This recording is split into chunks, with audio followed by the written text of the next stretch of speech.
Yes, sir, I did. This is the maximum I'm seeing, Oh, 100%. yes, yes. And the mic also I increased to maximum. Yeah, you can let me know Ma'am, anything to be adjusted.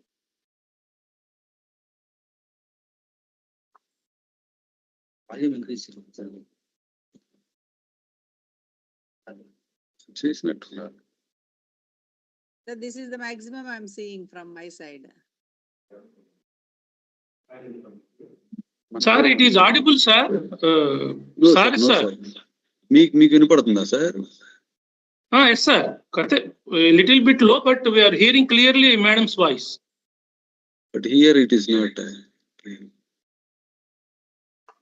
If someone can speak. Can you hear me? Yes, ma'am. We are hearing. Others also? Yes, madam. You are audible, madam, but voice is very low, madam. Okay.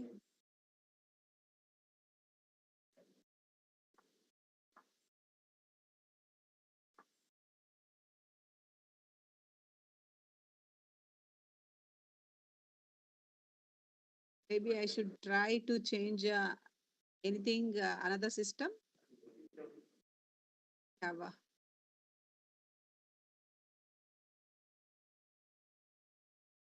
Sir, 5 minutes.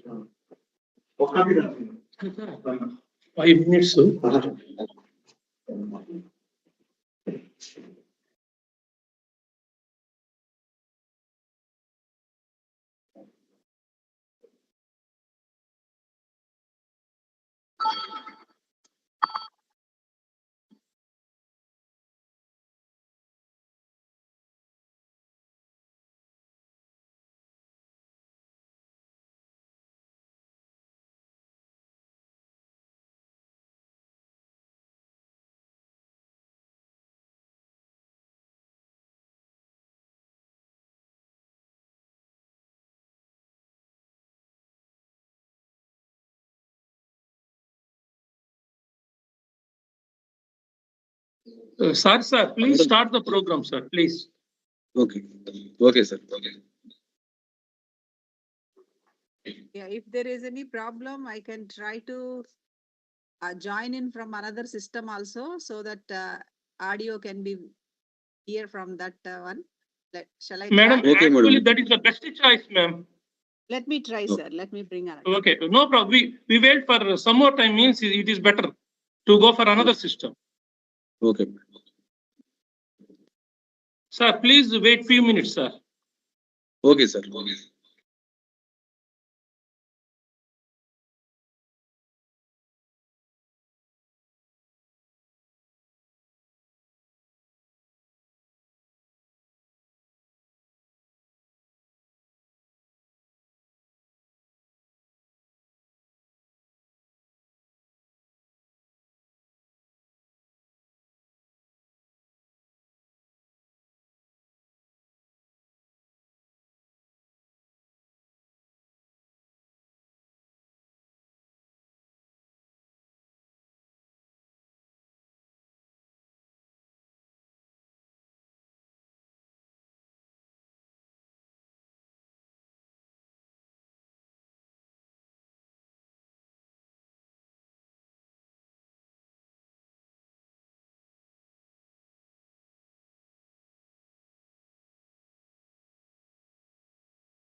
Good afternoon, madam.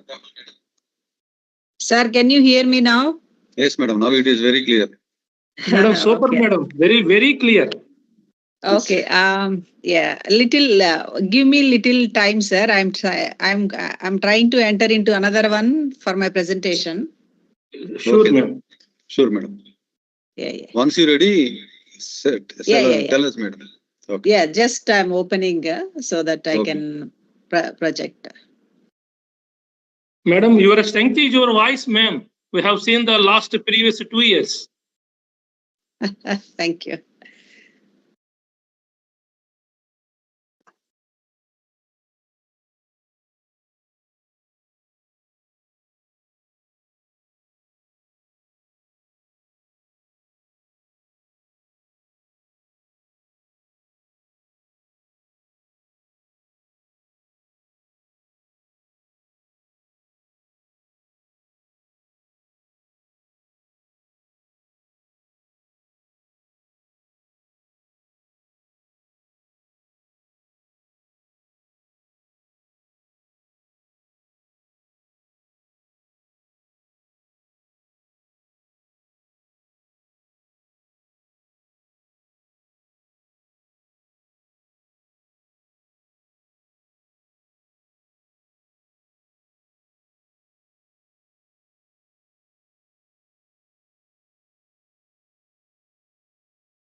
Yeah.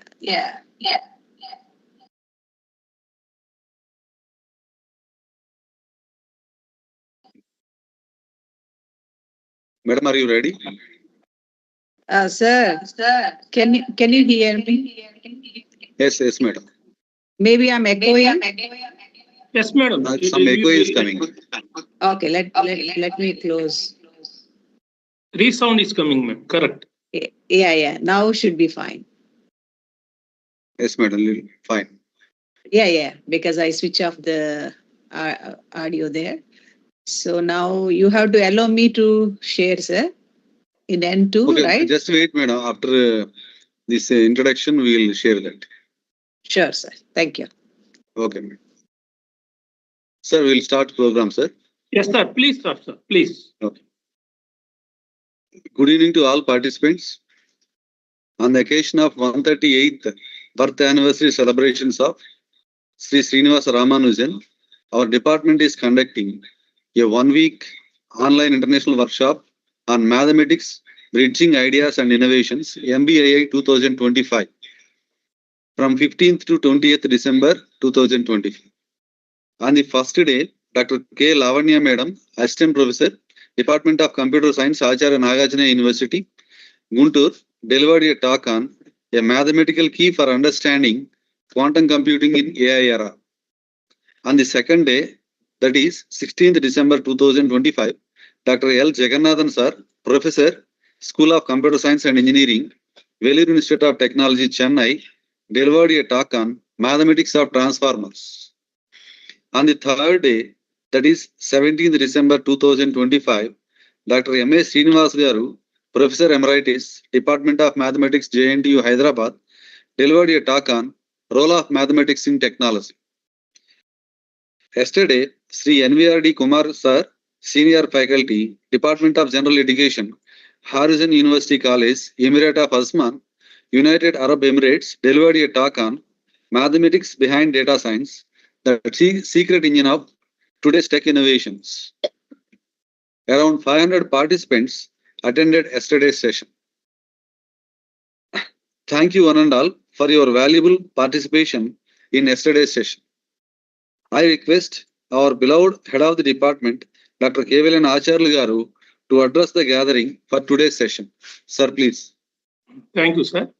Good evening to all. Respected Revere Resource Person, Dr. P. Nagarani Madam, my esteemed faculty members and dear beloved students. We are all gathered here through virtual mode in the 5th day of our international workshop.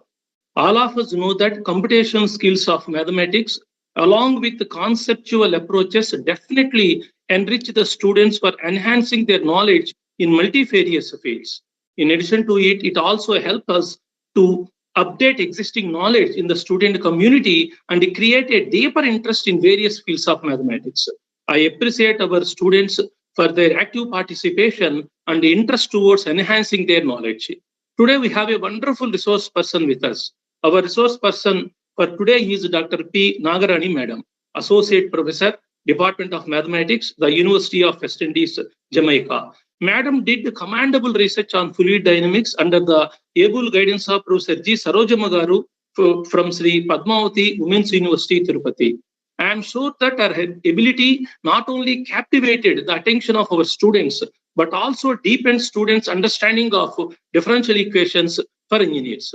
Her inspiring character, motivational behavior, teaching abilities, research capabilities, extraordinary communication skills are additional qualities in her, apart from his goodness and vast experience in the field of education. Definitely, her knowledge has to show significant impact on our students. Hence, I feel privileged to have a good resource person today with us in this section. Thank you very much, Madam, for accepting our invitation. Finally, I appreciate all our students for their continued enthusiasm and dedication. I am sure that today's section will be a fruitful one with a learning experience, both enjoyable and enlightening. Thank you one and all. Thank you, sir. Thank you, sir. Thank you very much for your valuable message. Okay. Today is the 5th day in our 1-week online international workshop.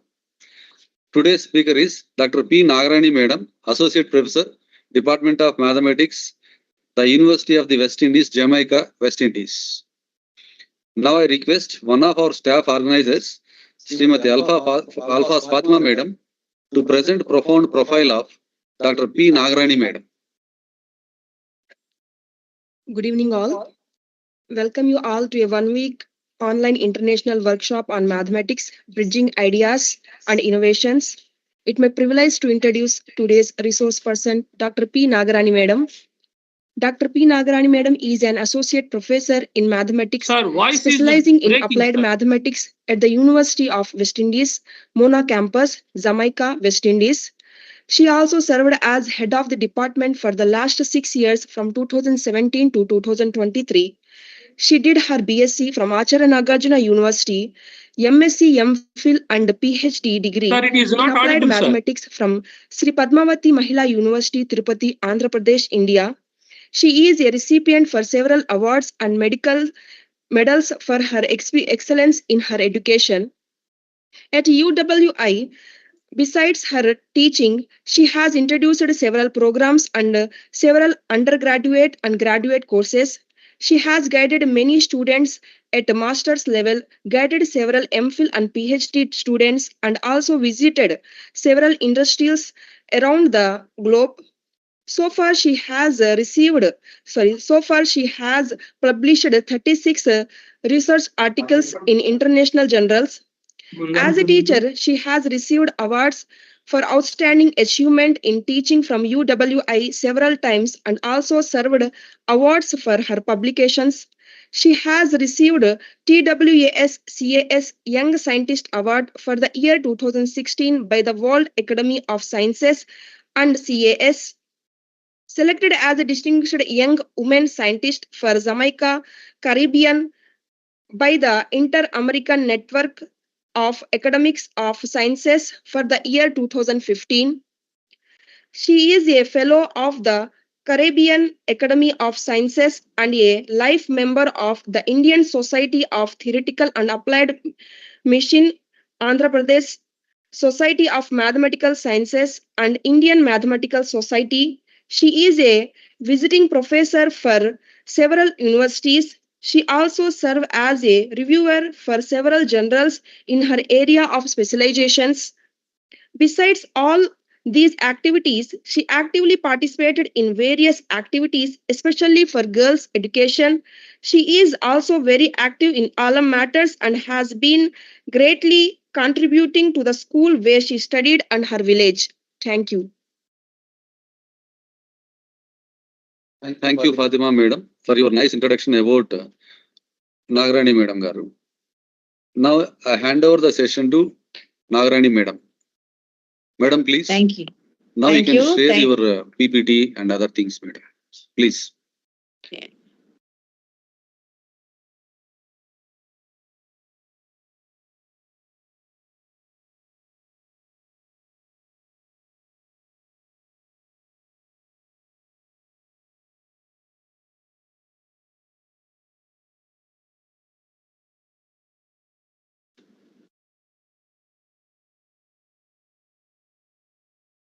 So am I not? I'm not seeing where to.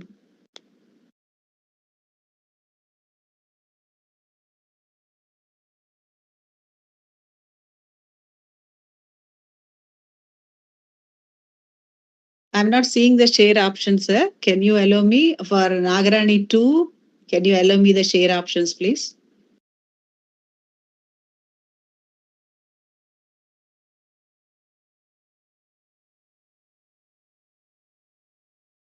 Yeah, it shows only meeting organizers and presenters can share.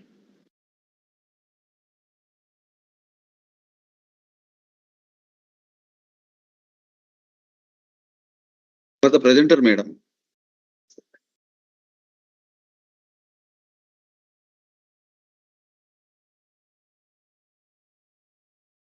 Yeah. Can someone allow me for Nagarani 2 to share, please? Nagarani, another this one, Madam. Yeah, Nagarani Ponakala 2. Wait a minute, just 1 minute, Madam. Yeah. 1 minute, Madam. Sure.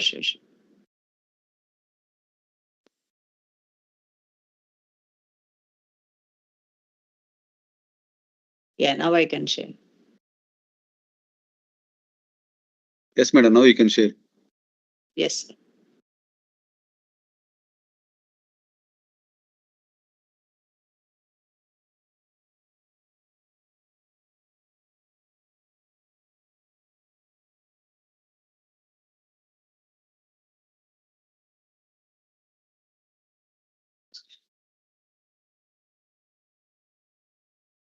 Yes, Madam, the screen was shared. Yeah, I'm seeing. You can maximize it little bit. Yes, sir. I'm going for. Now it is okay, Madam. Yeah. Now I can see it. It's very clear. Okay. Thank you. Thank you, Madam. You can Thank you continue, so Madam. much. Oh, yeah. Thank you so much. First, I would like to thank everyone, especially from the Department of Mathematics, for giving me the opportunity. This is the third time in a row that I'm talking here. It's my pleasure to be here, and I'm so happy with the response I heard last 2 years. And with that, I'm trying to do again this year, and especially in the morning time, see around 4:30 here. Okay, getting this energy means this is all the interest and appreciation. These are the things that motivate us here. So today and the previous years also, I have been spending a lot of time on mathematical modeling. And here we spent a lot of time on numerical methods. But this time I decided to give, especially because of our audience, our youngsters in engineering. So I decided to give some more theoretical aspects of some of the problems that we see in real life, particularly in engineering. So the topic I have here is now we have differential equations and engineering. I'm going to talk about the differential equations and applications and some techniques, though I'm not going to spend a lot of time on the techniques. Mostly I'm going to give some theoretical aspects here. I'm going to, as an overview, first I'm going to talk some fundamental concepts of differential equations. And then we will be going for historical notes of differential equations. We'll give a little idea about the differential equations and the contribution, the important contribution of the scientists and the applications of differential equations in engineering. In general, I'm going to talk about what are the applications overall. Then I'm specifically, my interest is particularly in this topic. Particularly, I'm going to talk about the particular type of boundary value problems. Those are Sturm-Liouville boundary value problems and the applications of Sturm-Liouville boundary value problems in engineering. That's what I am planned to do so. So what are the fundamental concepts of differential equations? Basically, I would like to give, what is a differential equations? Everybody know. So differential equations we will be seeing whenever you have any derivatives in any equation involved, we call them differential equations.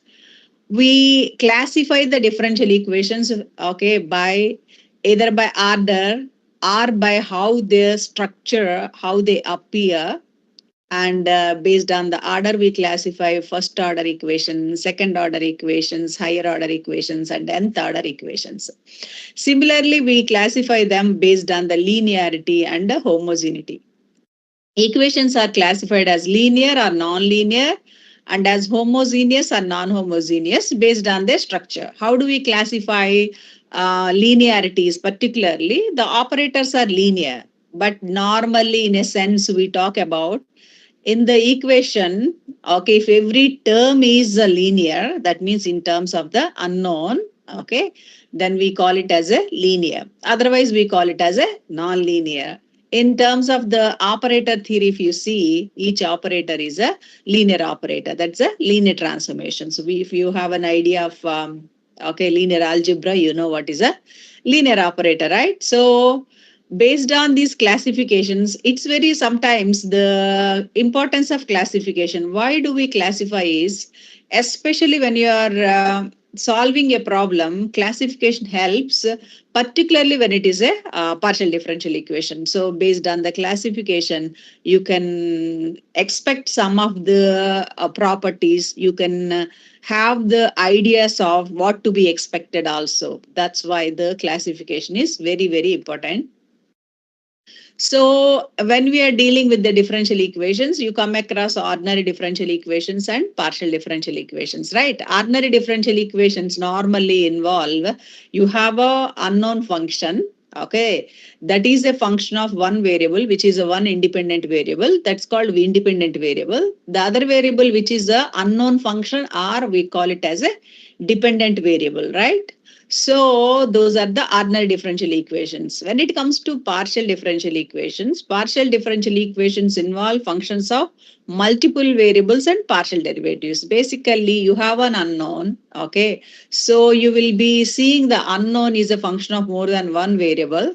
Normally, if a function of one variable means you will be seeing, you need to be understanding with respect to which variable this function is changing, whether it is a, suppose if u is a function of xy, you would be looking at which is a function of x or y, then comes the partial derivatives. Partial derivatives come into existence. So therefore, we have partial differential equations, we have ordinary differential equations. Even in the partial differential equations, the classification, first order, second order, even the second order is again classified as if you remember, hyperbolic, elliptic, parabolic. All these classifications helps when you are solving the problem. So when in real life, when you solve the differential equations, we will be getting the general solutions. And our differential equations end up with having some arbitrary constants. That is the idea. You get it from when you solve the simple problems, like you must have solved okay, first order, second order equations. So in order to get those unknowns particularly, okay, so we need some conditions. Those conditions, based on the conditions, again, we classify the differential equations, either initial value problems or boundary value problems. Normally, when the initial conditions are given, okay, that means, suppose initial means it could be mostly in the sense of time, initial time, but sometimes in a space also, initial position. So when the conditions are prescribed, in general, the standard definition, when what you hear for an initial value problem, what you have it for initial value problem is, whenever you have a differential equations, when the conditions are prescribed at a single point. For example, you have a differential equation, second order differential equation, then you have to have conditions y at a particular point, say x naught, y dash also at x naught to be given. So that means when you have given the conditions at a one particular point, we call it as a initial value problem. Boundary value problem means which is the, okay, different from the initial value problem, any problem. That means conditions are given at more than one point. Normally the boundary, that's why the name boundary value problems. Okay. So generally you see in a physical situation, whether it could be an engineering, whether it could be any science, in any social science, we do come across the differential equations. Whenever you have some variable that is a continuous variable, and if you are trying to understand the rate of change with respect to any variable, and you will come across the differential equations. And in order to solve those problems, we impose some conditions, constraints. Based on the conditions and constraints, we, okay, use initial value problems or boundary value problems, and then we solve. In general, to solve the initial value problem and boundary value problem, depending upon the level of the problem, means complexity of the problem, either we go for analytical solutions or we go for the numerical solution. But in reality, getting an analytical solution is not easy always. But we go for aid of numerical method. Sometimes we go for the combination, especially in a level of engineering. When you go, okay, later studies, you must be seeing your problems are very complex in nature, and one must be going for the aid of the numerical methods. And it is very, very important for any branch of engineering to have a strong knowledge of differential equations, and also theory of the differential equations, qualitative behavior of the differential equations. Why? Because, okay, sometimes we may not know whether there exists a unique solution or not, and we try to solve the problem, then we will come across with the different issues. So one should have to have the knowledge of the differential equations and theory of the differential equations and existence and uniqueness of the these problems, so that one can comfortably solve those problems on a long scale. Because when you are solving a long scale problems, and if you are not so clear about whether there exists a solution or not, we are end up with nothing, which is a dangerous situation. So I just would like to give some idea about the historical notes of differential equations, which I have been reading, and I'm sure it will be helpful. In the almost we see the knowledge of derivatives were seen from Bhaskara, but most of the work which I read and I saw from these books is started from, say, 17th century, and starting from Newton and then Leibniz, and then later comes the contributors are James and John Bernoulli, those are brothers. And the term which we are using, separation of variables, is given by the Bernoulli. And then numerical applications of the use of differential equations, finding the solution of geometric problems, were made before 1720. You can see that. Then a lot of people contributed, D'Alembert solution, Riccati equation. Still, Riccati equation solving is a challenging problem. So you see Taylor, you see Clariot, Euler, Lagrange. These are some of the contributors to differential equations. In the early stage, mathematicians were engaged in formulating differential equations and solving them, okay, tacitly assuming that a solution always exists. See, those days when I read it, you can also understand that most of these problems solved intuitively. Nothing much theory was developed, means whether there exists a solution or not, unique solution or not. Existence theory was not much discussed in the initial days. But later, Kashi gave first existence and uniqueness of solutions was given by Kashi in 1820 to 1830. And he also extended his process to the systems of such initial value problems. And in 1836, okay, Lipschitz improved Kashi's technique with a view toward making it more practical. In 1893, Picard developed an existence theory based on a different method of successive approximations. I'm sure this is the one which we see in every textbook whenever people are started understanding the differential equations, any first order differential equations. So there exists a Picard's existence and uniqueness theorem. People must be studying that. So that is where you will be learning your existing uniqueness for initial value problem. Not only that first order problems, it is even for higher order problems also. Okay, the existence and uniqueness for initial value problems are extended.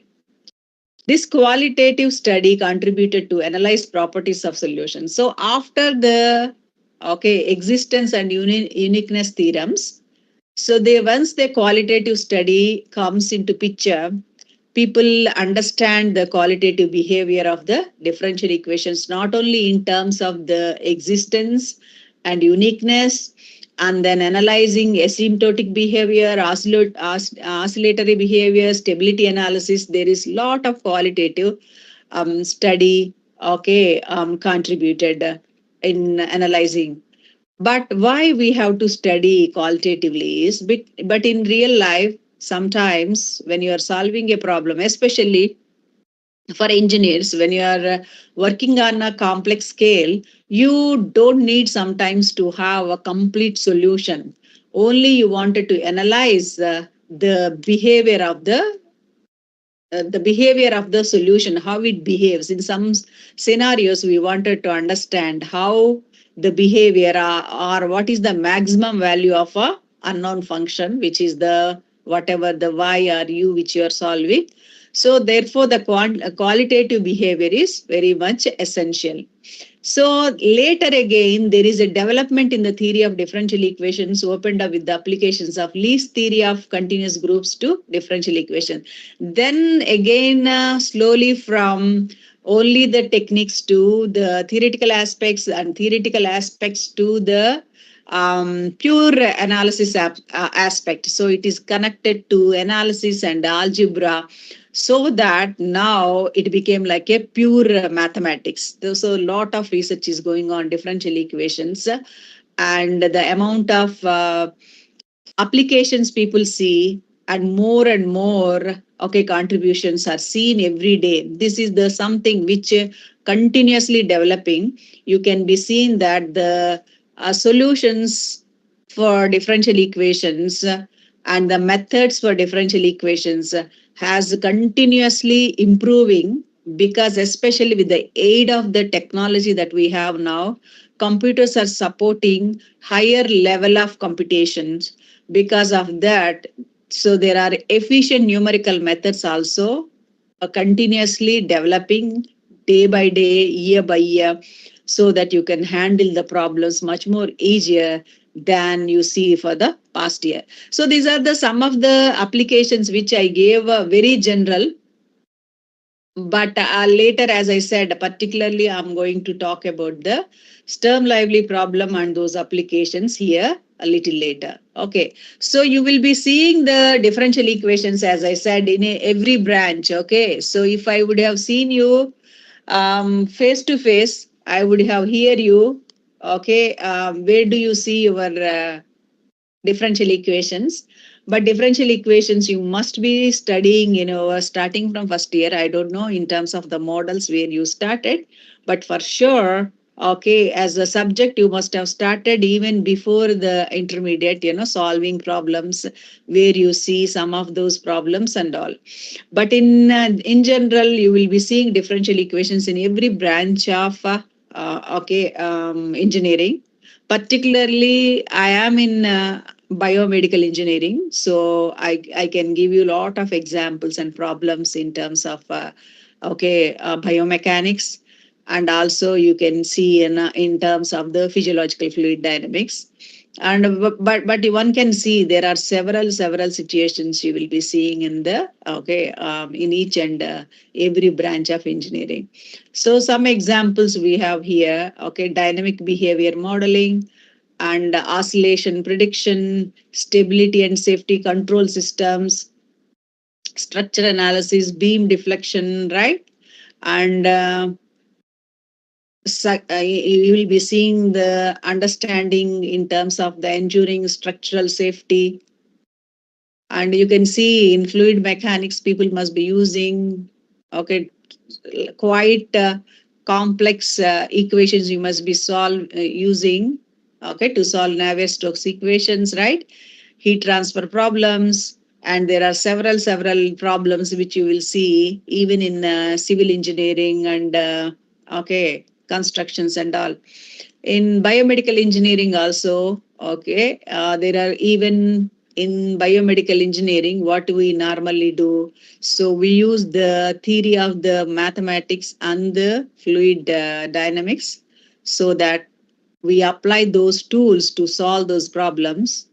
And in biomedical engineering, not only solving the problems, but also what we do here is we understand the natural process of the biological systems. And especially when it comes to physiological dynamics, we understand both the normal and pathological situations, and the information that we gain, that we use from the theoretical aspects, that is used to construct the medical operators, so that that can be simulated in terms of mathematics, and that can be used in a real life, which is mostly way in which I have been working since almost 20 years. So differential equations in electronics, you must be seeing a lot of problems which you will be seeing in circuit dynamics, reactive components, designing electronic systems. Everywhere you must be seeing, whenever you have any variable that is a function of more than one variable or continuous variable, you will be, and where you have seen a rate of change, you will be seeing differential equations. Okay, so my interest, as I said, in this particularly in this talk is talking about the boundary value problems. There are, you must have seen several initial value problems or boundary value problems you must be seen in literature, and you must come across to solve those problems. And even when you are solving initial value problems and boundary value problems, the techniques are different. Of course, you must be knowing. And not only the techniques are different, if you are going to thorough into deeper understanding of existence and uniqueness problems, the existence and uniqueness of boundary value problems completely different from the initial value problems. And if you have gone through and understood and studied the initial value problem, existence and uniqueness, function behaves very nicely whenever you have the coefficients or continuous functions. But boundary value problems doesn't behave like that. Boundary value problems behaves very differently. I can show you. So their properties are different. Even a small change in the boundary condition can change the entire behavior of the solution. So that can be expected. But in initial value problem, once you have a nicely, those functions are continuous, those coefficients functions, especially let us talk about an example like a second order equation. So which you have like second order derivatives and the coefficient functions, those are continuous. Solution behaves very nicely. Always it guarantees the existence, but boundary value problems are not going to be satisfying that case at all. Particularly in boundary value problems, I think I'm going to spend some time in linear boundary value problems. Okay. Non-linear boundary value problems also behave in a same way. But the thing is, in terms of the complexity involved in nonlinear, okay, it's very difficult. So the techniques that I am going to do, particular interest is the Sturm-Liouville boundary value problem. So because of that, I am focusing mostly on linear boundary value problem. But the non-linear boundary value problems also very common in real life. And when it is non-linear, it is there. It is difficult to solve mostly analytically. We go numerically by shooting method or finite difference method, and the theory of the existence uniqueness also one has to be understand. But I'm focusing on linear boundary value problems. Okay, what is a linear boundary value problem? You can see now. Here is a second order linear equation I have given. This is a linear equation. Equation 1 is a linear equation. And I'm in the interval, okay, some alpha to beta together with the boundary conditions. So here my conditions are given. You can clearly see that my conditions are given in terms of, okay, A, alpha and beta. So for this particularly, the endpoints are the points that are contributing to my boundary conditions. Okay, so you can please observe that. So particularly these type of problems are called 2-point boundary value problems. Okay, these are called 2-point boundary value problems. See, only 2 points are given. There are some boundary value problems, though you have a second order equation, but the conditions are maybe given at more than 2 points. So those problems we call 3-point boundary value problem and other midpoint problem based on the points given. But in general, we will be come across more of 2-point boundary value problems. And when you have more points also, and the theory, you have to be very careful, because sometimes, you have only to solve a second order equation, you need 2 conditions. If you have more than 1 condition, sometimes it can be a redundant condition. So when you are dealing that problems, you have to make sure that, okay, so whether that is a redundant constraint or not. But in general, see, when you have a 2-point boundary value problem, okay, so that is here. These are given coefficients. Okay, yeah. So here you see P0, P1, P2, and Rx are continuous, and there does not exist a constant such that one cannot be a scalar multiple. If one is a scalar multiple, then it both gives the same equation with a different constant on the right hand side. This is a boundary value problem. Okay, and whenever you have a linear boundary value problem, you can see. So there is a 0 here, which is a linear homogeneous term, and there is a 0 here, which is in the boundary conditions. What does it means is a boundary value problem is said to be homogeneous whenever it is homogeneous both in equation and conditions. Anything if it is not satisfying, this means non-linearity, non-homogeneity can come from either from the equations or from the boundary conditions. So once you have a non-homogeneity seen from the equation or the boundary conditions, then you will be calling them as the non-homogeneous boundary value problems. Again, you classify the boundary value problems, particularly I'm talking about 2-point boundary value problem, as a regular problem or a singular problem. See, regular boundary value problem means you have a certain behavior. So the boundary value problem that I have defined 1 and 2 is called, which 2 is the boundary conditions, is called regular if both alpha and beta are finite. That means your interval is finite.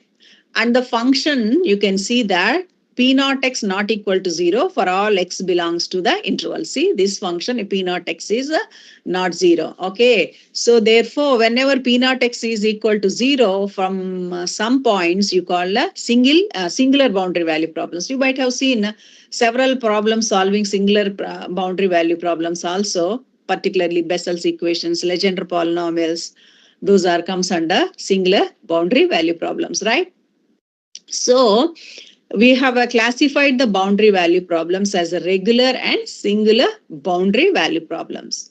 Okay, as I said, let us focus about the whatever the theory I'm giving, okay, for the singular boundary value problems, especially the theory that I'm going to talk in the next slide about the existence and uniqueness about the, okay, regular boundary value problems.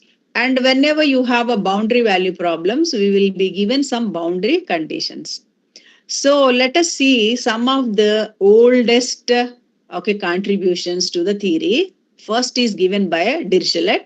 So those are called Dirichlet boundary conditions. What is Dirichlet conditions are when the unknown is given at the end points. You can see that as it is the unknown is given at the end points of the interval.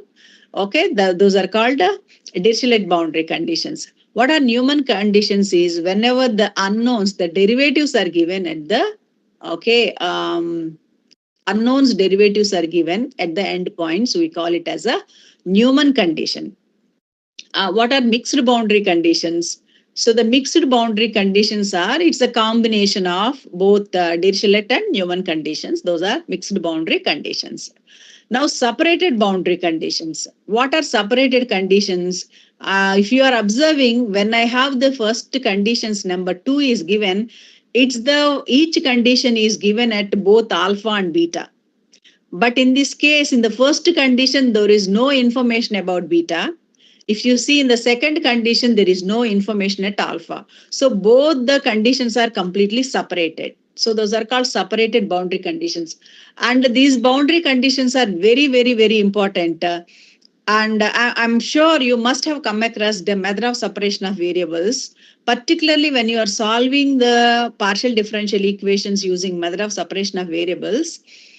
That is can be applied only when your conditions are separated boundary conditions, because of the linearity is important and the conditions to be separated boundary condition so that one can separate the one variable to the other nicely. Okay, those are separated boundary conditions. And the other type of boundary conditions are called periodic boundary conditions. So the periodic boundary conditions is, you can see, normally in a periodic nature, so that you have a y of alpha equal to y of beta, and the derivatives also given y dash of alpha equal to y dash beta. So these are certain types of boundary conditions you see in the literature. So, and as I said, you can see the theory of existence and solutions is quite different from initial value problems. Whenever it comes to boundary value problems, the theory is completely different for existence of solutions, which you see in a initial value problem. For a boundary value problem, a simple change in the boundary conditions lead to significant changes in the behavior of solutions. You can see completely different story can happen once you say a small change you see. For example, you can see here. In this first example, though, I can solve, but you can solve them very easily because it's a simple second order equations. And you can find the case in this, both all the cases, you can see the general solution in terms of cos x and sin x. So you can substitute those constants and see what is happening.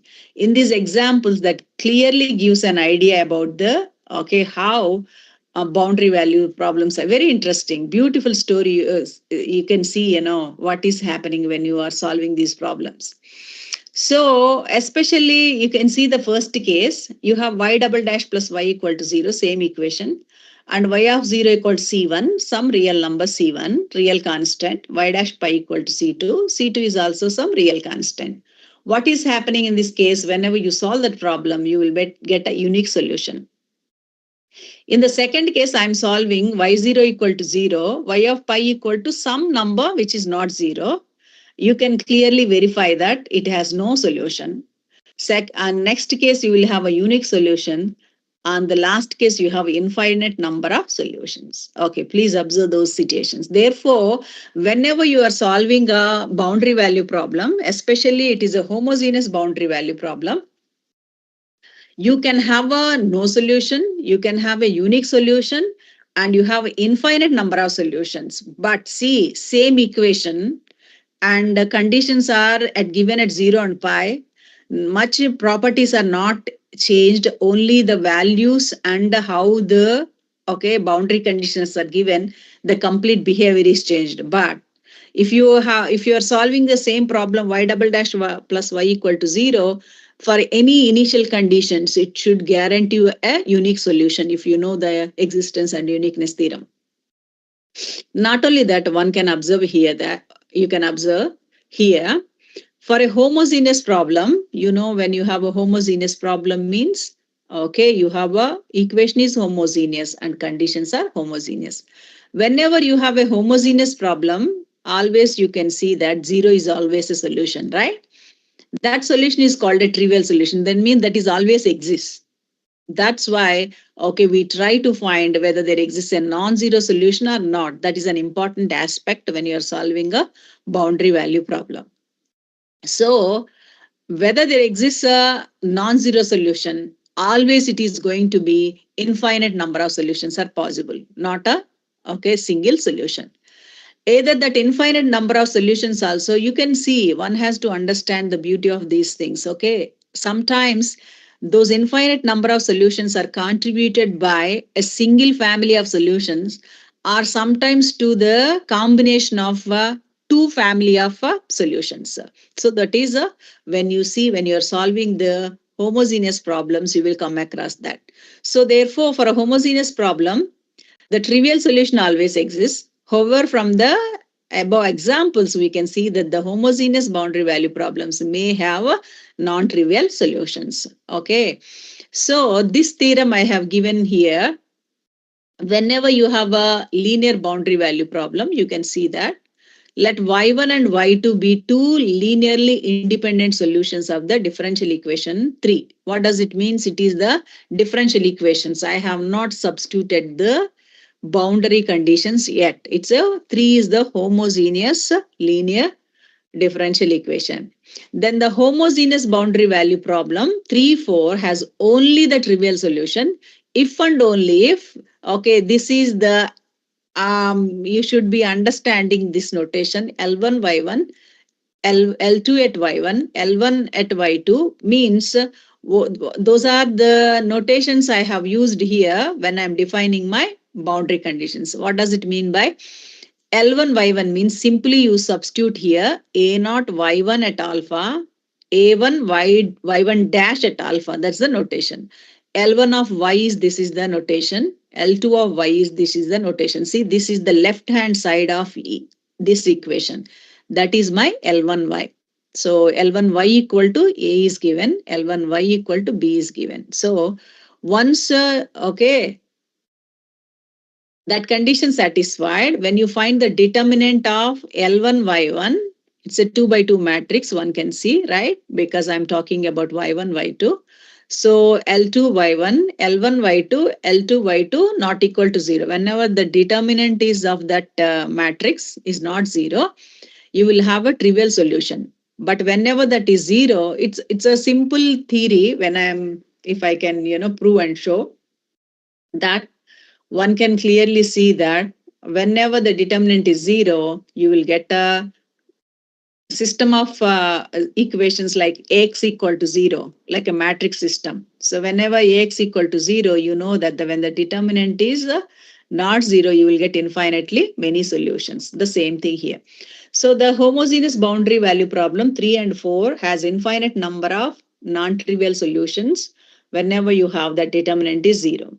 So whenever you have a homogeneous problem, you can see either you have a zero solution is always there. So there could be a possibility that no solution, and you can be having a infinite number of solutions. So whenever you have a delta equal to 0, then you will have a infinite number of solutions. Okay. Yeah. So when there is no solution, always see in the case of homogeneous, 0 is a solution, right? So therefore, there is no case of no solution. But whenever you have a non-homogeneous case, you will have a unique no solution, infinite number of solution, even for non-homogeneous equations. Okay. So whenever in order to say the non-homogeneous boundary value problems has a unique solution, if the homogeneous boundary value problem has the only the trivial solution. This is where one has to understand, because you must be solving a lot of non-homogeneous boundary value problems.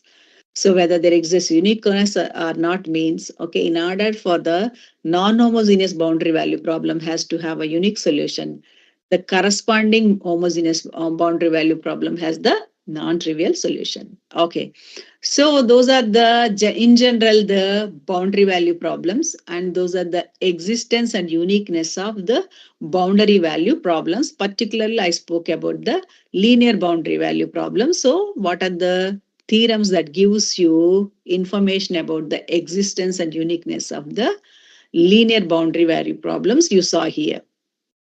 The particular type of problems I'm going to do, which has the beautiful theory, you can see, you must be, whether by knowing it by name or not, you must be solving these problems. Okay, especially in engineering, you must be come across several problems. Okay, such type of problems. Let me explain what are those problems, and you must think about where you are seeing such a problem. So those are called sturm-Liouville boundary value problems. Particularly, this is a particular type of a problem which has in the particular form. And these are the class of eigenvalue problems. So what is an eigenvalue problem when it comes to differential equations is, in reality, there could be several situations in mathematics. You will be solving differential equations where the solution differential equations comes in terms of an arbitrary parameter. Particularly the simple pendular problem you must be seeing, right? There should be an arbitrary parameter involved, but the arbitrary parameter value is depending upon the experiment, you will get a particular value. By situation, it changes. So therefore, your interest is for what values of that particular parameter you have a non-zero solution. That is what is one is interested for. So therefore, particularly our interest is to find that value, which is the arbitrary parameter that gives you a non-zero solution. So those values are called eigenvalues, and the corresponding solutions we call them as eigenfunctions. So those problems are called as eigenvalue problems. Okay, the problems where you will be come across some arbitrary constants. For various values of arbitrary constants, you can get the solution for each value. So those are called eigenvalue problems. Okay, the sturm-Liouville boundary value problem is a particular type of a boundary value problem. You can see, so we can arrange this as in the form of pxy dash whole dash, okay, minus qxy plus lambda rxy, you can see here. So I changed my interval a to b, okay, together with the boundary conditions. You can clearly see those are the separated boundary conditions. So condition at y at a, y dash at a is in one equation. And this equation, particularly I'm dealing a homogeneous equation now. And you can see the linear operator is the linear. Even sometimes, representing L of y equal to lambda rxy, this will helps us. Okay. And here, what are the assumptions you see? My functions, coefficient functions behaving well. That means my p dash, q, r are real valued and continuous, okay, on the interval a to b. So those are continuous. Not only that, in this case, my p is positive, px greater than or equal to 0, and rx also greater than 0. Okay. And this particular type of problem, we call it as a, okay, in this case, you call it as a sturm-Liouville boundary value problem. Not only that, we call it as a regular sturm-Liouville problem whenever you have A and B are finite. So our interest is now again to focus on the regular sturm-Liouville boundary value problem. That is, I'm going to give some theory. but you can read about the singular sturm Liouville boundary value problems also. I'm sure you must come across several singular sturm Liouville boundary value problems which we solve in engineering applications in several situations come across. Okay, so under what conditions you can see the behavior of this particular problem you can see. So what is our interest now when you are solving such problems? As I said, you wanted to find what is that lambda that gives you a non-zero solution. So therefore, for each lambda, you will have a solution. And you can understand now, each lambda means lambdas are how many lambdas exist. And also whether lambda is arbitrary parameter means whether it is a real number or complex number, you must be thinking. All that, you can see clearly here. Okay, so this is the Lagrange's identity, which is a beautiful identity, which is used to prove all the theorems that come across in Sturm Liouville problem. I'm not going to do any of those proofs, but I gave the references so that you can have a nicely, go through when you have after the presentation, or otherwise, if you need any help, you can come to me. But those are very simple books written for even for undergraduate level. So the Lagrange's identity is the identity which is there is a lot of link between even self-adjoint forms and all. So that is that contributes so much into the theory of the Sturm Liouville boundary value problems. So the first theorem here I have here is see, all the eigenvalues of the Sturm Liouville problem 5 and 6 are real. Okay, therefore, whatever lambda I said in previously, you don't need to worry about the complex numbers. Those are automatically real real values. Therefore, the lambdas are real, means eigenvalues are real. Not only that, there is a corresponding to, as I said, each lambda, there exists a solution which you call eigenfunction, right? So there is a theory says that corresponding to one lambda, there is only one linearly independent solution. One cannot be having more than one linearly independent solution. What does it mean? If lambda produces two eigenfunctions, those should be linearly dependent. So one gives only one, okay? One-to-one correspondence. So the next theorem says, you can see, if phi1 and phi2 are two eigenfunctions of the Sturm Liouville problem, 5 and 6, corresponding to the distinct eigenvalues, which is lambda 1 not equal to lambda 2, then this satisfies integral 0 to 1 r of x, phi 1x, phi 2x dx equal to 0. Are you seeing that? What is this property? Is the orthogonal property. That means the eigenfunctions corresponding to distinct eigenvalues are orthogonal.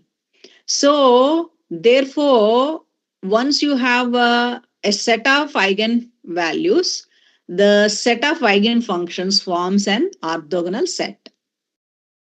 And once you have an orthogonal set, a set of functions that are orthogonal automatically linearly independent, as we know. So those are linearly independent and those are orthogonal. So what are orthogonal functions? We all know, right?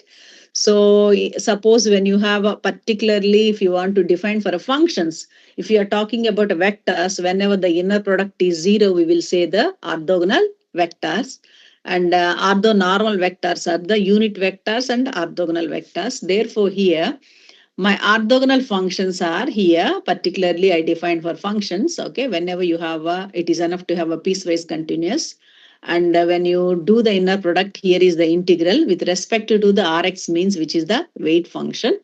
So whenever that is 0, okay, we will say whenever m not equal to n, this is 0. Whenever m equal to n not 0, we are call it as the orthogonal functions.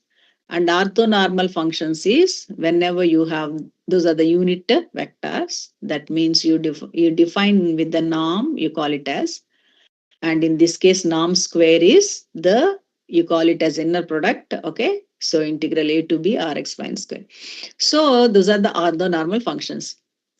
The beauty of these properties you can see further, okay? So therefore, whenever you have eigenvalues and those corresponding eigenfunctions are orthogonal. Okay. So other theories you can see on Sturm Liouville problem is, let lambda 1 and lambda 2 be two eigenvalues of the Sturm Liouville problem.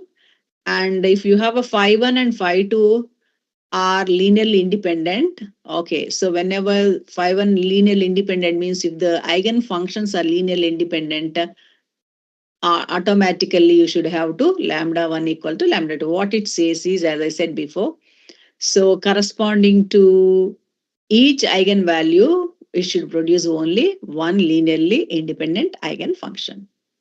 This theorem shows several properties of the eigenvalues. The eigenvalues of the Sturm Liouville problem are simple. Simple means one produce only one linearly independent eigenfunction. That is, each eigenvalue, there corresponds only one linearly independent eigenfunction. Not only that, the eigenvalues form an infinite sequence and can be ordered according to increasing magnitude, so that it has a beautiful structure. So as a sequence, it is an increasing sequence. So as n tends to infinity, these eigenvalues tends to tends to infinity. So it is an increasing function. Okay. So because of the properties of eigenfunctions, they are linearly independent and also orthogonal. And if you remember from a vector linear algebra, whenever you have a linearly independent set, so one function or one vector can be written as a linear combination of other vectors, right? That is called spanning. So similarly here, because of the applying the theory of algebra here, one can write any function f of x, which has the enough to have a piecewise continuous functions. And whenever you have such functions that are linearly independent, we can express that function as a linear combination of those functions. That is the beauty of the eigenfunction expansions. So any function, if you have it is minimum to be piecewise continuous. Whenever you have a piece in general, okay, when you have a piecewise continuous functions, so you will write that as a linear combination of some functions phi and x, which are linearly independent. And it is enough to have these functions also piecewise continuous. And under suitable conditions, okay, if it guarantees you, what are the suitable conditions means, it should guarantee you the convergence property. Under those conditions, those coefficients are given by the expression 8. So this is called the generalized Fourier series. I'm sure everybody we know about the Fourier series in terms of the trigonometric expansions. But this is a generalized Fourier series, one can see. Okay, this is the generalized Fourier series. Expressing one function is in the form of the linear combination of the linearly independent functions that are piecewise. So this is a generalized Fourier series of f of x. And those are called generalized Fourier coefficients. Those are called Fourier coefficients. So based on the function and the conditions, we always try to look for some type of convergence, whether the function converges to that series or not, right? So sometimes we may go up to different type of convergence, point-wise convergence, uniform convergence. But in some in engineering applications, we don't need that much of going for point-wise and uniform convergence. Sometimes we go about the magnitude, okay, particularly. So that is you can see sometimes we will be looking at the, okay, in the terms of converges in the mean square in the mean, okay. So therefore we will be approximating, okay, the square of the difference between these two functions. That is also mean square convergence. That is also we use, right? But based on the particular type of convergence, how much is required, we will try to look for. So I have given one theorem here. Let phi n be the set of all eigenfunctions of the Sturm Liouville problem. Then the following hold. That means the Fourier series f of x converges to average of the left-hand limit and right-hand limit, okay, for any point that is in the interval, open interval AB, provided f of x and f dash x are piecewise continuous in AB. So whenever f of x and f dash x are piecewise continuous. So we all know what is a piecewise continuous function, right? So in that case, you will have that one. Okay. And the Fourier series of f of x converges uniformly and absolutely. So if you impose another condition, so here my condition to be f of x to be continuous and having a piecewise continuous. If you have a extra condition means function is continuous, it is uniformly continuous. Okay. But in that case, you can talk about at the end points also what is happening. Okay, piecewise. So absolutely in closed interval AB, you can see the difference such that here, okay, what you have, but at the condition f of A to be 0, and this should be f of B, okay, f of B to be 0. So whenever those conditions are satisfied, it guarantees you the convergence uniformly and absolutely in the closed interval AB. Okay. Similarly, the non-homogeneous term-level boundary value problems, okay, can be solved from the homogeneous boundary value problem, because we come across these non-homogeneous problems in real life in several situations. Okay, I did not give the entire derivation part, how to approach, but one can see, this is the, page, 642. Okay, you can see that book. Okay, so I'm going to give you some of those examples which you come across in engineering. Okay, and I start with the simple examples which we have, but then I'm going to move on to the problems that we have been using in our research, so that where you see such problems. So these term lively boundary value problems is very common in real life in engineering applications. You must have seen where you have a parameters are involved. You wanted to find for what values you have a solution exists.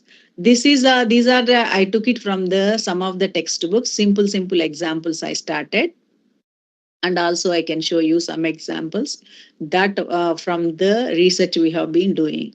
Okay, this is a simple system where you can see, okay, you must come across this problem when we are solving the buckling of a tapered column in some simple case. This is a, simple case of, you will be come across the, u double dash plus lambda equal to 0 and subjected to the boundary conditions. You can see this one. This is clearly Sturm Liouville boundary value problems. You can nicely compare this to the previous problem, which I have given standard one. So which is u dash whole dash plus lambda equal to 0, and these conditions are separated conditions. It is an example. So our purpose is to find for what value of lambda, and you will be having the solution, which is the non-zero solution, which is non-trivial solution. And not only that, based on the theory, we know that lambda can never be complex. Therefore, you're looking for real solutions. And also we know that the lambda values are infinite. So therefore, you will be expecting that lambdas are monotonically increasing. The theory is so much important for us to know what to expect. Otherwise, it is difficult for us. We don't know what we are doing. So it is very important.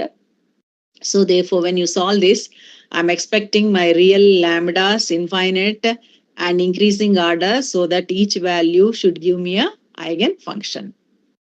Okay, so generally solving the problem should not be a difficult, very simple problem you will be having in terms of the, so based on the lambda, you can see, you will be having lambda because of the auxiliary equation here. When you see lambda equal to 0, lambda negative, lambda positive, there are 3 different cases possible.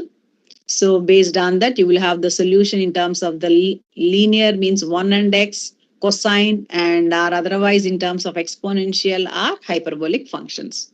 So you will have these solutions. And after solving, so far we have not substituted the boundary conditions. Okay, when lambda greater than 0 means we substituted lambda equal to k square. So therefore you have in this case, after substituting the boundary conditions, this is the equation we need to solve to get what is lambda value. What is lambda value? Lambda is in terms of k square. Therefore, solving k gives me my eigenfunctions. eigenvalues, sorry. So therefore, what are my eigenvalues in this case? The solutions of 1.2.9, you see from that book, I have given the reference. So the solutions of that equation, okay, gives me eigenvalues. Okay, so once I know this equation, I know it has a infinite solutions. You can see the picture. But again, I choose this example. Basically, one can see solving here analytically, though it looks simple, is not easy. So one should be going for numerical techniques, right? So this is a transcendental equation. You must be using the any of the numerical methods, root finding methods, whether it could be any method, bisection or Newton raphson or any method, and we will find the roots of that equation, right? Once you find those equation, those k values, those are infinite, and each k gives you a solution. So therefore, in that case, I have a u and x equal to sine k. And what does the n means? N goes from 1, 2, and so on. So there are indexing for each lambda, each k, there are infinite solutions. One can see, okay? But if, as I said, you can see sine kx is a solution means every time a scalar multiple is also a solution. So this is about the eigenvalues and eigenfunctions, okay? There is another example here, okay? So in this case, similar situation, but in that case, you can see from the same book, I have given the paper, okay? And the page number, you can see this is something you come across when you are solving the, okay, similar situations. And where you can see you have this equation, and with little modifications by suitable substitution, again this problem converted into a standard problem of Sturm-Liouville boundary problem. After solving this here, again you have in this case also you have transcendental equations to find eigenvalues, and you have eigenfunctions. Okay, that is what is what. But so Sturm-Liouville theory is essential, particularly when you are using the method of separation of variables, which is in a partial differential equations, right? Everybody must be used either at one point method of separation of variables, which is a very strong tool in partial differential equations. That is the analytical, only maybe the analytical method for several of the problems to compare with your numerical solution. So whenever you are solving any problem using a method of separation of variable, the theory of the Sturm-Liouville theory is very important, because when you are solving that equation by method of separation of variables, your separation constant which you come across is in the form of arbitrary constant. Therefore, you will see a Sturm-Liouville problem. I don't need to give several examples, because you know, okay, you must have solved, I'm sure you have a heat equation, wave equation, all those problems.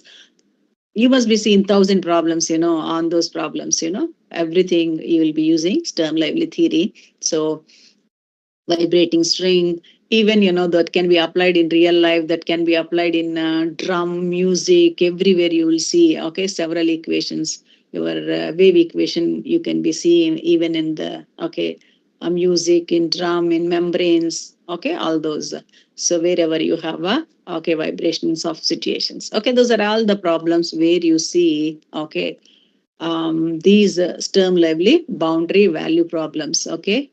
So this is a heat equation I have given, but this is a very simple example here.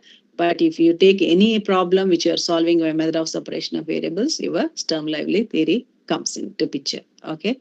So here I gave the example where you can see, okay, heat equation, and you have a bar here which is heated, laterally insulated, so that temperature is distributing in only one direction in this example. That's why you have a one-dimensional problem. The other variable is time.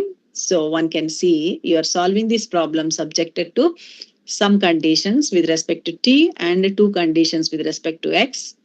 And when you use the method of separation of variables, and you are going to come across in the form of, okay, see again in this case, okay, here is the lambda come into picture. This is the lambda which you wanted to find, which is the, okay, eigenvalue problem. So you will be seeing the eigenvalue problems, and one can solve those problems in terms of solving X and T, one can get the solution. Okay, so those are some of the beautiful examples and the contribution of Sturm Levy. Okay, there are plenty and you can read it. Particularly, I want to show one or two problems which in a situations of, particularly in the biomedical engineering, okay, and the fluid dynamics, in physiological fluid dynamics, where you come across. And we have been, okay, solving several problems, okay, and in those several of those models, we come across very regularly the Sturm Levy boundary value problem. This is a problem, okay, which what we are doing, okay. Particularly, this is the dispersion of a solute in Cassan fluid flow under the influence of external body acceleration. I wanted to show in a sense of, in real life, real situations, or in complex situations where you come across these problems. That is my intention, so that by now you must have been solving several of the problems in complex scale. In this case, let us understand that you have a system. This model can be applied to an engineering, particularly in terms of the in a setup of engineering applications, or in a setup of biomechanical applications. You are solving the convection diffusion equation basically, and you have externally some vibrations are given. That is the situation. But our when we are dealing this situation, our interest is the biomedical applications, what we dealt was. So you are taking a drug or anything here, okay, or any nutrient, something you're swallowing, a medication is given. And due to various conditions, you have some vibrations are there, okay. Under certain conditions, you are solving how, okay, or your interest is to find how the dispersion of the, okay, solute, that is the nutrient or the drug, whatever you have taken, how it is influenced by the other fluid parameters, or otherwise based on the situations we have taken. So we consider this model. So for that, we have to solve the, okay, equation of motion, where you can see we'll find the velocity. Under the situation here, we are considering the pulsatile flow. Flow is pulsatile, so that you have time dependencies there. So we will be solving the equation here, okay, this equation that gives me the velocity. So by using that velocity, I'm going to solve that. But these problems, you can see I might have not given the full details, but you can go to my Google research, Google Scholar, or you can just browse, a lot of information available. In this case, we consider the flowing fluid as a Cassan fluid model. Okay, so because of the non-linearity, it's difficult to solve this problem analytically. So because we went to the semi-analytical, that is, we use the perturbation technique. And after solving this, we got the expression, okay, particularly by assuming alpha is small. So we got analytical expression. And then, okay, and the purpose is to solve the convection diffusion. Okay, this is what, so under the dispersion analysis, this is what we are solving. And particularly when you are solving this by assuming as a series expansion, and we come across the several Sturm Levy boundary value problems to solve each coefficient of that series. That's what I wanted to show. Okay, so we are solving this, you can see. And this is the convection diffusion equation. I know now the W. So this is the initial conditions and these are the boundary conditions. Okay. So under these conditions, we are solving this problem. And the velocity is obtained, as I said, okay, by applying all that technique. So under, this is where the local concentration we are assuming as a series expansion in the form of mean and its derivatives. And you can see those are the coefficient functions Fi. And when you are solving those coefficient functions here, so these are the several of these problems come across. You can see boundary value problems. Okay. So these are all the boundary value problems which we use the Sturm Levy theory to solve these problems. Okay, so we have gone for F1, F2, F3 in several, elements. Once you understand the theory, we can solve and then we can evaluate the required transport coefficients from that we have able to calculate, we were able to calculate the mean concentration.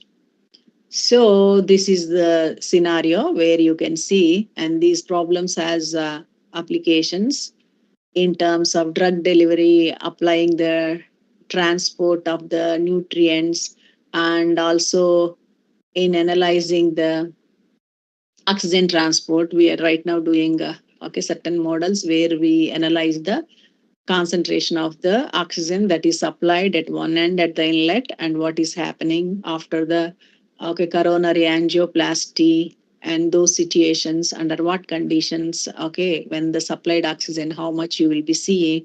And that is presently we have been working on those situations. Okay, in this case also similar problem, but there is a conditions are changed a little bit. The boundary conditions, you have an absorption at the boundary, so you are trying to solve this problem.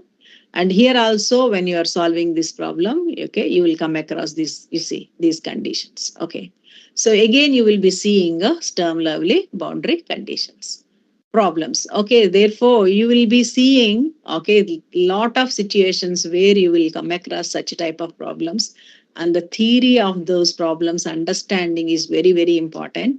And as I said, the boundary value problem theory is also very essential, because the boundary value problems behave very differently from the initial value problems. The methodology is different, so that one has to understand why it is different, why we are using different techniques. Okay, so yeah, I think with this, so these are the only books I have used in preparing these slides. You can see 4 books I used, and these are the 2 research articles from those models I have given. And you can see these books are very, very, very beautiful, and especially see this book has a lot of applications in engineering. Okay, solutions of partial differential equations. And even this one, elementary differential equations and boundary value problems, is as a beautiful way for even for beginners. One can understand very nicely. And this book is, I'm very much, I like this because I read it, from my MSc. So these are some of the books where you can see very easily, you can understand these concepts, applications, and those methods. Okay. So I think with this, I'm going to stop here and ask if you have any questions. Happily, I would like to answer.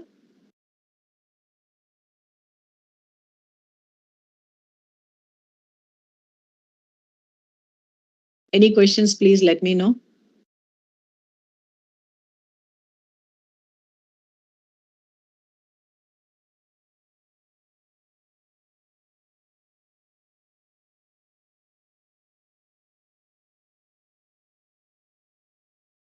Can you hear me? Yes, Or am madam. I lost? Yes, madam. Okay. Yes, madam. Okay. Madam, wonderful lecture, ma'am. Thank you, sir. Thank you, Nagarani madam, for your nice lecture on differential equations for engineers. Okay. So this is the time for a question and answer section. So because of huge participants, any participants who is interested to clarify his or her doubts, please come forward to post in question and answer box only.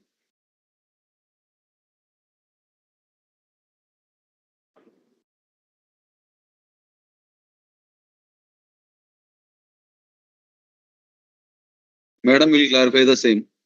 Post in the question and answer box any questions if you have.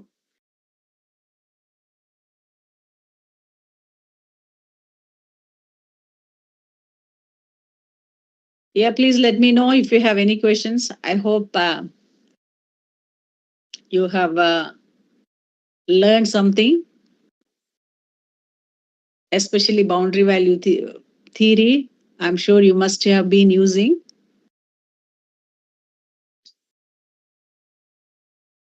Okay, once again, participants are requested to post their queries in the Q&A box, if any. Okay, madam, if anybody comes to ask something, we'll inform you, madam. Okay. Sure, sir. Thank you, one and all, for your good response and valuable support. Expecting the same cooperation for the remaining sessions also.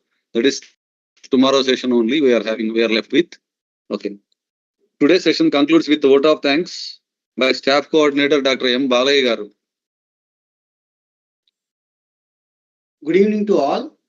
On behalf of the Department of Mathematics and the participants, I would like to express my heartfelt thanks to our today's resource person, Dr. P. Nagarani Madam Garu, Associate Professor, Department of Mathematics, the University of West Indies, Jamaica, West Indies, who gave such a good and informative presentation on differential equations for engineers. Despite of her busy work schedule, she gladly accepted our invitation and gave a valuable talk in today's session. Thank you very much, madam. I would like to thank our beloved head of the department and convener of the international workshop, Dr. Keviran Acharlu sir, who guided, motivated, and supported us to do this program and encouraged us to shape out this today's program. I would like to thank to our principal madam and our management, Bapatla Education Society, for providing us all the facilities and encouraging us to conduct this program. Without their support, it would not be possible to conduct such a program today. I would like to thank Dr. K. Manidip Garu, HOD, Department of AML, Sri N. Kiran Kumar Garu, MCA HOD, and Sri P. Koteswarrao Garu, Faculty of MCA Department, and U. Venugopal Garu, who are sincerely extending their technical support to us in conducting this international workshop. Thank you, one and all. Madam, Thank you, Balaya garu. Madam, kindly extend the same Before cooperation closing the in our session, future an members information also. and request to participants or students. Okay. We are going to share the feedback link in the WhatsApp group itself. All of you, please fill it immediately after sharing. Okay. Tomorrow is the last session of our workshop. All of you, please attend the workshop and make it a grand success. Okay. Thank you, Madam Madam. Nagarani garu. You have taken a strain in the early time. Thanks for your help. Thank you, sir. Thank you. I really enjoying seeing, big number of students, but the only thing I didn't hear from them. I'm happy to hear. But I'm also thanking you, each and everyone from the Department of Mathematics, and for inviting me and giving me this opportunity. It's my pleasure to be with you. Thank you. And so even I'm very happy if anybody student wanted to do some work in terms of the projects or anything, okay, and you wanted to talk to me on any particular topic, I'm very happy to be helpful helping them. Thank you so much. Sure, Madam. Thank you. Thank you very much. Thank you, sir. Thank you. Thank you. Okay, Madam. You can leave, Madam. Sir. Sir, Sir, we can close the thing. to close the program. Thank you, sir. Oh, thank you, sir.